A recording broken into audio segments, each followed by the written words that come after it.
Within 3 seconds of playing the fish, it escapes? Most likely, an issue occurs in this step. Here's a trick to solve it easily. Escaping fish isn't terrifying, the real frustration comes when a big fish gets away.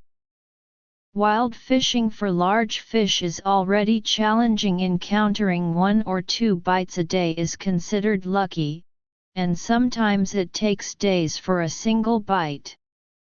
If it escapes, you'll almost regret it deeply. Fish escape mainly falls into 2 scenarios. Breaking the line, hook, or rod. This usually happens when the fish is too large. Unhooking. This is more complex. The hook, line, and rod remain intact, but the fish still escapes. Sometimes it unhooks instantly when you lift the rod, and other times it breaks free after 2 to 3 seconds of playing. Many anglers don't understand why unhooking occurs or how to play the fish safely, so let's dive into this. The fundamental reason for unhooking is that the hook didn't penetrate firmly.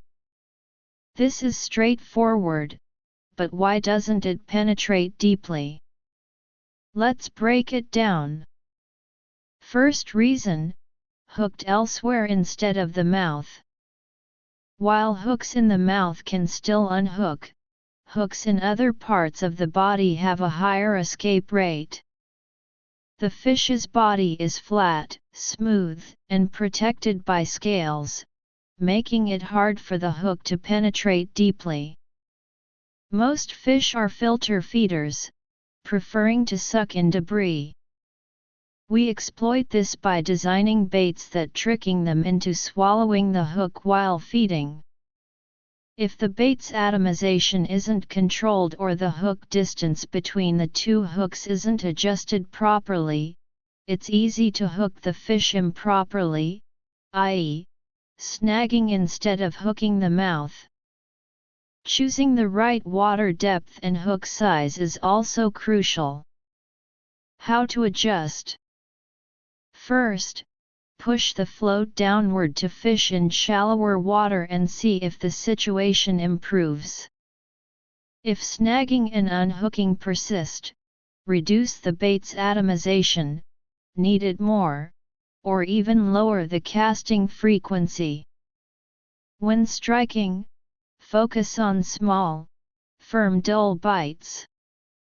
Exaggerated movements often result from the fish rubbing against the line, so avoid striking then. When fishing for carp, snagging can also occur because carp are cautious.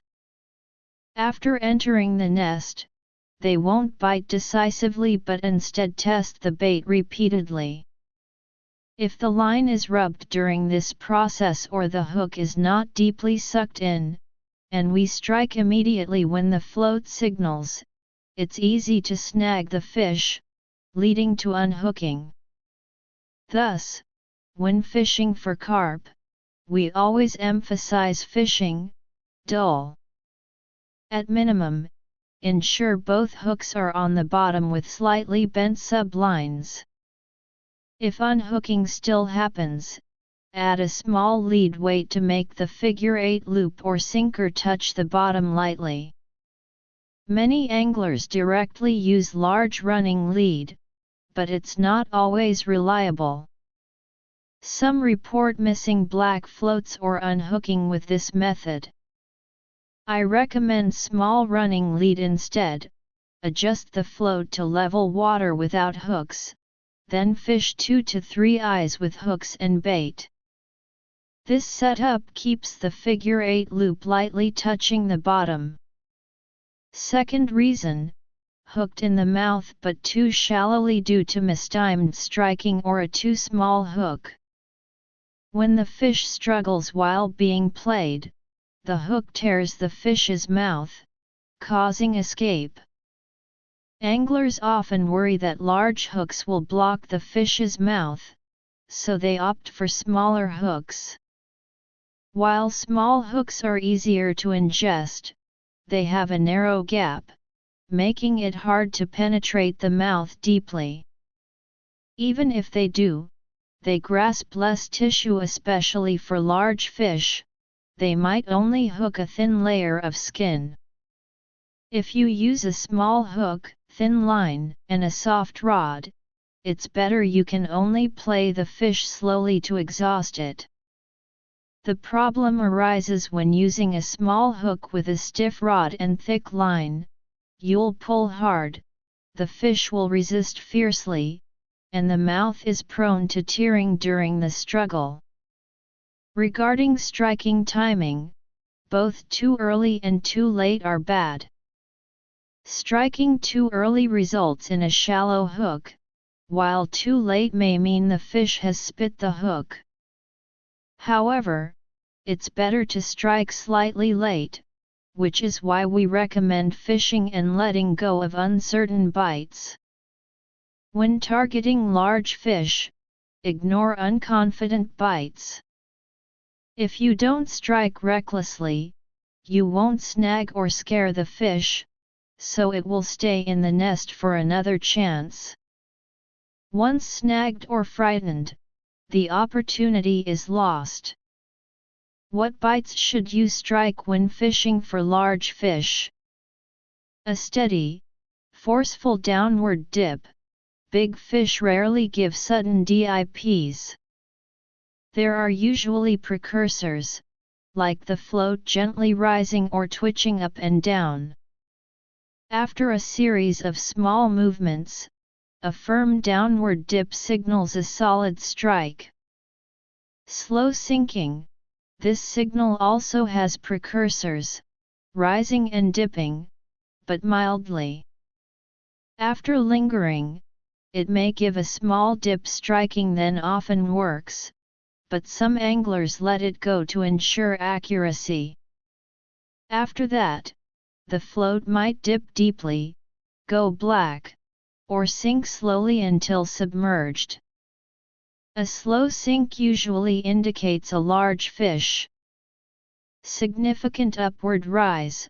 Personally, I rarely strike for upward floats, a personal habit, but if it rises consecutively, e.g., 1 to 2 eyes then another 1 to 2 or 2 to 3, strike decisively.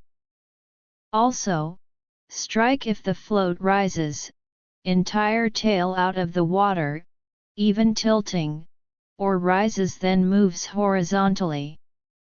Some anglers might be confused, thinking escape during playing is due to wrong techniques. This is a misunderstanding. If you keep the rod arched and prevent the line from slackening, the fish won't escape unless the line or hook breaks. Final tip: after an unhooking escape, check the hook immediately for a widened gap. I once overlooked a slightly widened hook, blaming bad timing or snagging. When the second fish escaped, I finally noticed the gap. You must examine it closely. Learn from my experience. About the author: I'm a self-media blogger passionate about fishing and sharing tips. Follow me to exchange angling skills and discuss the joys of wild fishing. Like, save, and stay tuned for updates.